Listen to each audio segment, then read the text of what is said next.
Hello everyone, welcome back to my YouTube channel. ಸ್ನೇಹಿತರೆ, ಯಾರಾದರೂ ಹೊಸಬರು ವಿಡಿಯೋ ನೋಡ್ತಾ ಇದ್ದರೆ ಪ್ಲೀಸ್ ಸಬ್ಸ್ಕ್ರೈಬ್ ಮಾಡಿ ವಿಡಿಯೋ ನೋಡಿ. ಸ್ನೇಹಿತರೆ, ನಿಮಗೆ ಇವತ್ತು 4 ಡಾಟ್ ಬ್ಲೌಸ್ನ ಯಾವ ರೀತಿ ಸ್ಟಿಚ್ ಮಾಡೋದು ಮತ್ತು ಥ್ರೆಡ್ ಪೈಪಿಂಗ ಯಾವ ರೀತಿ ಕೊಡೋದು ಅನ್ನೋದನ್ನು ತೋರಿಸ್ತಿದ್ದೀನಿ. ಸ್ನೇಹಿತರೆ, ನೋಡ್ಕೊಂಬನ್ನಿ ಯಾವ ರೀತಿ ಇದೆ ಅನ್ನೋದನ್ನು.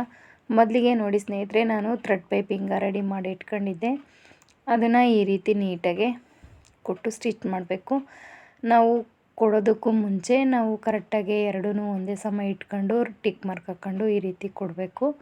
ನೋಡಿ, ನಾನು ಕೊಡಬೇಕಾದ್ರೆ ಕರು ಶೇಪಲ್ಲಿ ಈ ರೀತಿಯೇ ಕರುವಾಗೇ ಇಟ್ಕೊಂಡು ಸ್ಟಿಚ್ ಆಗ್ತಾ ಬರಬೇಕು.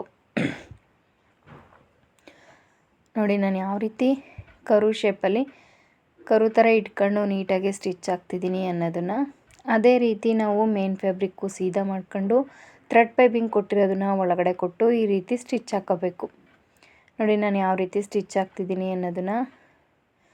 ಈ ರೀತಿ ನಾವು ಸ್ಟಿಚ್ ಹಾಕಿರೋದ್ರ ಮೇಲೆ ನೀಟಾಗಿ ಸ್ಟಿಚ್ ಹಾಕೊಳ್ತಾ ಬರಬೇಕು. ಇಲ್ಲಿ ಎಕ್ಸ್ಟ್ರಾ ಬಂದಿರೋ ಕ್ಲಾತ್ನ 1/2 ಇಂಚ್ ಬಿಟ್ಟು ಟ್ರಿಮ್ ಮಾಡಿ ತೆಗಿಬೇಕು. ಆನಂತರ ನೀಟಾಗಿ ನಾಚು ಹಾಕೋಬೇಕು. ಈ ರೀತಿ ನೀಟಾಗಿ ನಾಚು ಹಾಕ್ಕೊಂಡು ಅದನ್ನು ಸೀದಾ ಮಾಡ್ಕೊಂಡು ಈ ರೀತಿ ಮಿಷಿನಿಗೆ ಒಂದ್ಸಲ ಉಜ್ಜಬೇಕು. ಆಮೇಲೆ ಕೈಯಲ್ಲಿ ಒಂದ್ಸಲ ಈ ಥರ ಮಾಡ್ಕೊಂಡು ನಾವು ಲೈನಿಂಗ್ ಕ್ಲಾತು ಮತ್ತು ಮೇನ್ ಫ್ಯಾಬ್ರಿಕ್ಕು ಎರಡೂ ಅಟ್ಯಾಚ್ ಮಾಡಬೇಕು.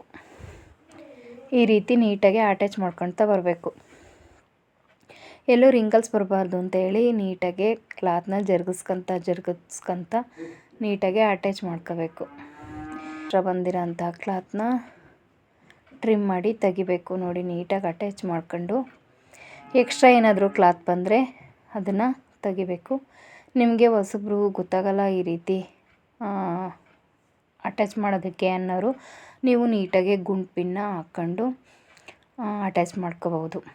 ನಾನು ಆ ಮೆಥಡ್ನು ಇದರಲ್ಲಿ ಈ ವಿಡಿಯೋದಲ್ಲಿ ತೋರಿಸಿದ್ದೀನಿ. ನೋಡಿ, ಯಾವ ರೀತಿ ಗುಂಪಿನ ಹಾಕ್ಕೊಂಡು ನೀಟಾಗಿ ಸ್ಟಿಚಿಂಗ್ ಮಾಡೋದು ಅನ್ನೋದನ್ನು ನೋಡಿ.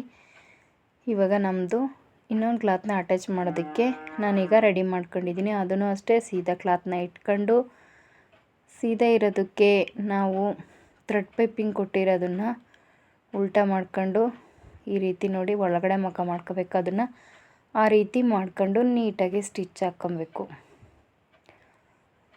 ಈ ರೀತಿ ಕರು ಇದರಲ್ಲಿ ನೀಟಾಗಿ ಕರು ಥರನೇ ಇಟ್ಕೊಂಡು ಸ್ಟಿಚ್ ಹಾಕ್ಕೊಳ್ತಾ ಬರಬೇಕು. ಹಾಕ್ಕೊಂಡು ಇಲ್ಲೂ ಅಷ್ಟೇ ಎಕ್ಸ್ಟ್ರಾ ಬಂದಿರೋ ಕ್ಲಾತ್ನ ಟ್ರಿಮ್ ಮಾಡಿ ತೆಗಿಬೇಕು.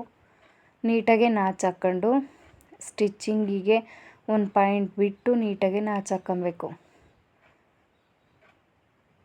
ಇವಾಗ ನೀಟಾಗಿ ಕ್ಲಾತ ಒಂದ್ಸಲ ಕೈಯಲ್ಲಿ ಇದನ್ನು ಮಾಡಿ ಈ ರೀತಿ ಇವಾಗ ಅಟ್ಯಾಚ್ ಮಾಡಬೇಕು. ಲೈನಿಂಗ್ ಕ್ಲಾತ್ನ ನೀಟಾಗಿ ಸೀದಾ ಕ್ಲಾತು ಎಲ್ಲ ಇಟ್ಕೊಂಡು ಎಲ್ಲೋ ರಿಂಕಲ್ಸ್ ಬರ್ದಲ್ಲೇ ಈ ರೀತಿ ನೀಟಾಗಿ ಈ ಥರ ಅಟ್ಯಾಚ್ ಮಾಡ್ಕೊಂಡು ಎಕ್ಸ್ಟ್ರಾ ಬಂದಿರೋ ಕ್ಲಾತ್ನ ಟ್ರಿಮ್ ಮಾಡಿ ತೆಗಿಬೇಕು. ಆನಂತರ ನಾನು ಇವಾಗ ಡಾಟು ಯಾವ ರೀತಿ ಹಿಡಿಯೋದು ಅನ್ನೋದನ್ನು ತೋರಿಸ್ತೀನಿ. ಸ್ನೇಹಿತರೆ, ಬನ್ನಿ ನೋಡ್ಕೊಂಬರೋಣ. ನಾವು ಡಾಟ್ ಹಿಡಿಯೋದಕ್ಕೂ ಮುಂಚೆ ನೀಟಾಗಿ ಶೋಲ್ಡರ್ನ ಸೆಂಟ್ರ್ ಮಾಡ್ಕೋಬೇಕು. ಈ ರೀತಿ ಶೋಲ್ಡರ್ನ ಸೆಂಟ್ರ್ ಮಾಡ್ಕೊಂಡು ನೀಟಾಗಿ ಆ ಕಡೆ 1 ಇಂಚು ಈ ಕಡೆ 1 ಇಂಚು ಬರೋ ಥರ ಇಟ್ಕೊಂಡು ನೀಟಾಗಿ ಸ್ಟಿಚ್ ಹಾಕ್ಕೊಬೇಕು.